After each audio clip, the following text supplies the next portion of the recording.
நல்லா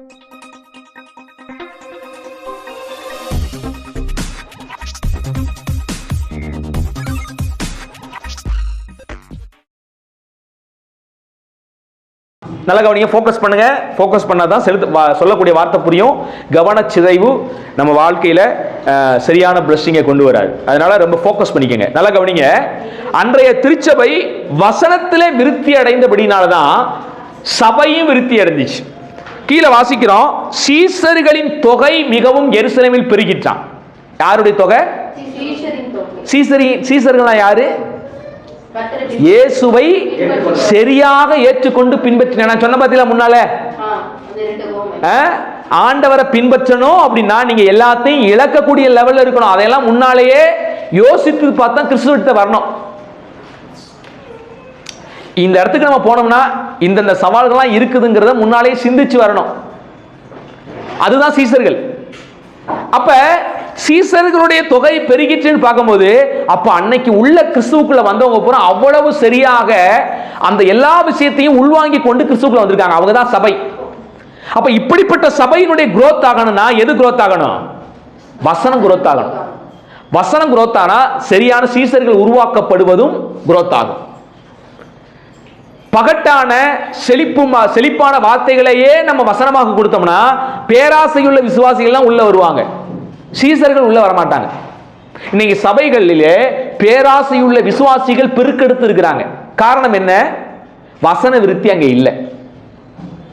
நல்ல கவனிங்க, எந்த இடத்துல வசன விருத்தி இருக்குதோ அங்கே சீசர்களுடைய தொகை பெருகும். எந்தெந்த இடத்துல பேராசையுள்ள உபதேசம் பெருகி இருக்குதோ அங்க பேராசையுள்ள விசுவாசிகள் பெருகி இருப்பாங்க. ஒரு சபையில ஆயிரக்கணக்கான ஆத்துமாக்கள் வர்றதுனால அது கடவுளுடைய சபையாக மாறாது. ஒரு சபையில ஆண்டவரை உண்மையாய் பின்பற்றுகிற சீசர் கூட்டம் பெருகணும். அதுதான் திருச்சபை. திருச்சபை என்றால் என்ன தெரியுமா? கிறிஸ்துவை பின்பற்றுகிற கூட்டம் தான் திருச்சபையை ஒழிய சர்ச்சுக்கு வர்றவன் திருச்சபை ஆகாது. ஏன்னா இன்னைக்கு சர்ச்சுக்கு வர்றவன் பூரா பேராசையோடு பொருளாசையோடு வர்றான். சர்ச்சுக்கு போனா ஏதாவது கிடைக்கும் அப்படிங்கிற காண்டி. ஆனா உண்மையாகவே சர்ச்சுக்கு போனோம்னா நிறைய விஷயங்கள் இழக்க வேண்டிய சூழ்நிலை வரும். சர்ச்சுக்கு வந்தா இழக்க வேண்டிய சூழ்நிலை வரும். அதுதான் சபை. உலகத்தை இழக்கணும். ஆண்டவர் தான் நம்ம தியானம் சொன்னது, தன்னைத்தானே வெறுக்காவிட்டால் எனக்கு சீசன். அப்ப ஒரு சீசனா நீங்க இயேசு கிறிஸ்துக்குள்ள வரணும்னா உங்களை நீங்களே வெறுக்கணும். அவன் தான் சீசன். உங்களுக்கு இருக்கிற ஆசாபாசங்கள், உங்களுக்கு இருக்கிற ரோபத்தனமான பெருமைகள், எல்லா காரியத்தையும் ஒரு மனுஷன் வெறுத்து தான் கிறிஸ்துவுக்குள்ள வரணும். அதுதான் கிறிஸ்தவ கூட்டம். இந்த மாதிரி போதனைனா சபைகளே நீ காணாம போச்சு. ஆனா உண்மையிலேயே திருச்சபைனா என்ன? தங்களை தாங்களே வெறுத்து வந்தவர்களாம் கிறிஸ்தவர்கள். அன்னைக்கு முதலாவது சபை கொண்டாங்க பாத்தீங்களா? தன்னை வெறுக்காம அவங்க ஆஸ்தியெல்லாம் வித்து அப்போஸ்தலர் பார்த்து வைக்க முடியுமாங்க? யோசிச்சு பாருங்களேன். இன்னைக்கு அன்னைக்கு வந்த கூட்டம் பாருங்களேன், எல்லாத்தையும் வித்து பொதுவா வச்சுட்டான். ஒருத்த கோடீஸ்வரனா இருக்கிறவனு வித்துட்டான், பாத்திரம் வச்சுட்டான். ஒருத்த கொஞ்சம் தான் வச்சிருக்கான், அவனை வித்து பாத்திரம் வச்சுட்டான். எல்லாம் பொதுவா வச்சு அனுபவிக்கிறான். அதுதான் இன்னைக்கு திருச்சபை. தன்னைத்தானே வெறுத்தது திருச்சபை. ஆனா இன்னைக்கு சபைகள்ல கூடுகிற ஒரு கூட்டம் பாத்தீங்கன்னா இச்சையினால் நிரப்பப்பட்ட கூட்டம். சாட்சி இச்சை. சாட்சி சொன்னா என்ன சாட்சி சொல்றாங்க?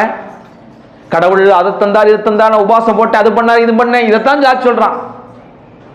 பெருமையானவைகளை பேசுகிற கூட்டமாக தான் இன்னைக்கு சபைகள் இருக்குதே ஒழிய கிறிஸ்துவுக்காக வாழக்கூடிய ஒரு கூட்டம் எங்க இருக்குது? இந்த வாரம் முழுவதும் தேவன் என்னை பரிசுத்தமாக காத்துக்கொண்டார். சாட்சி சொல்ல வருதா? யாருக்காவது அப்படி சாட்சி சொல்ல வருதா? இந்த வாரம் முழுவதும் கர்த்தர் இன்னைக்கு உண்மையை பேச மட்டும் உதவி செஞ்சார். இந்த வாரம் முழுவதும் நான் உண்மையை பேசினேன். சாட்சி யாருக்காவது வருதா? வர்றதில்லை. இந்த வாரம் முழுவதும் நான் பொய் பேசவே இல்லை. சாட்சி வருதா? காணோம். அப்ப சாட்சியின் ஜீவியம்னா என்ன அப்படின்னு நமக்கு தெரியாம இன்னைக்கு சபையில் பேராசையுள்ள சாட்சிகள் தான் பெருசா இருக்குது.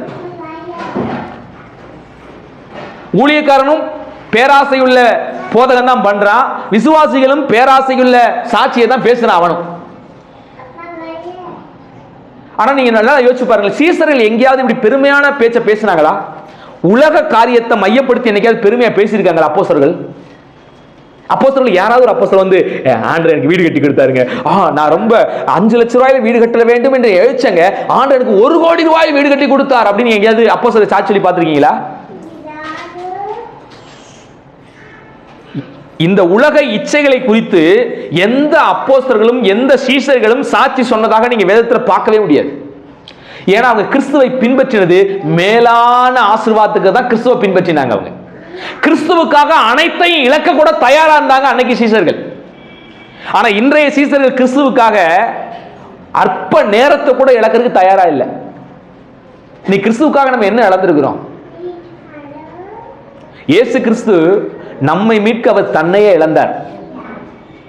தன்னையே ஜீவ பலியாக இழந்துதான் நம்ம மீட்டார். இயேசு கிறிஸ்து முழு ரத்தத்தை நமக்காக சிந்தினார்.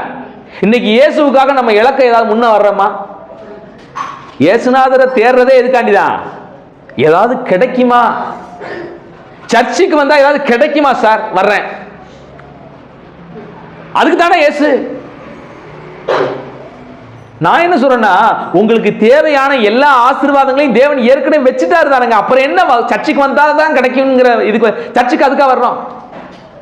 நல்ல கவனிங்க, அன்றைய திருச்சபை மக்கள் ஏதாவது கிடைக்கும் என்று சபைக்கு வந்தார்களா?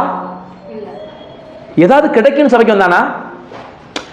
பவுல் பிரசங்கம் பண்றாரு, பேதுரு பிரசங்கம் பண்றாருங்க. பேதுரு முதல் பிரசங்கத்தில் எத்தனை பேர் ரட்சிக்கப்பட்டான்?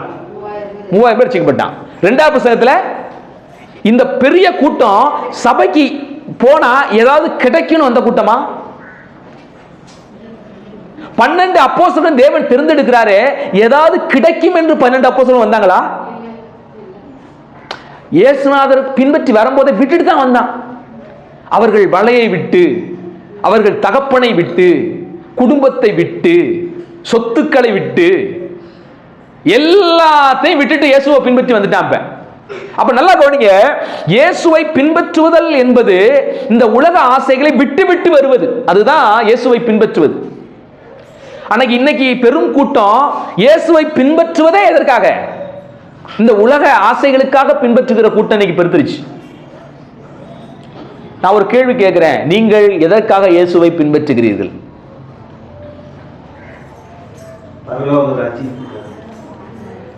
மேலானவைகளுக்காக இயேசுவை என்ன செய்யணும்? தேடணும்.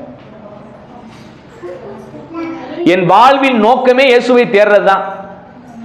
அதனாலதான் பக்தன் இப்படி சொல்றாரு, காடானாலும் மேடானாலும் கர்த்தருக்கு. பாட்டெல்லாம் பாடுவோம், சிலுவைய முன்னால் உலகமோ பின்னால். ஆனா சிலுவையை முன்ன வச்சு ஓடுறோமா? வாழ்க்கை முழுவதும் கடவுளை தேடுவதற்கு எதுக்காண்டி? ஏதாவது நன்மை வராதா? சுகம் கிடைக்காதா? ஆசீர்வாதம் வராதா? பொருளாதாரத்தில் ஒரு முன்னேற்றம் வந்து விடாதா? நினைச்ச காரியம் நடந்து விடாதா என்பதற்காகவே இறைவனை தேடுவது. அப்படிப்பட்ட ஒரு எண்ணம் உங்க மனசுல இருந்துச்சுன்னா இன்னைக்கே குழி தோண்டி புதைச்சிருங்க. இயேசுநாதரை பின்பற்றி வந்தோம் அப்படின்னா வாழ்க்கையில நிறைய விஷயங்களை இழக்க வேண்டிய சூழ்நிலை வரும். இழக்கிறத நீங்க சந்தோஷமா நினைக்கிறேன். அதனாலதான் போன வாரத்துல இப்ப சிந்திச்சோம், சீசர்கள் தாங்கள் அவமானம் அடைந்ததை எப்படி நினைச்சாங்களா? அது அவங்களுக்கு மகிழ்ச்சியை கொடுத்துச்சு. எதுக்காக? இயேசுநாதருக்காக நான் ஒரு அடிபட்டேன் ஐயா, இயேசு கடவுளுக்காக நான் கொஞ்சம் சிறுமப்படுத்தப்பட்டிருக்கேன் ஐயா, மகிழ்ச்சி பாக்கியமாக நினைச்சாங்க. ஆனா இன்னைக்கு நம்ம என்ன பண்ணணும்? இயேசுவை பின்பற்றினா நமக்கு என்ன வராது? அவமானமே வராது.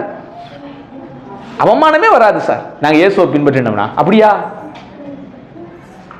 வசனம் சொல்லுது, அன்னைக்கு சீசர்களை மற்றவங்க எல்லாம் இயேசுவை இவங்க பின்பற்றினால அவமானப்படுத்தினார்கள்.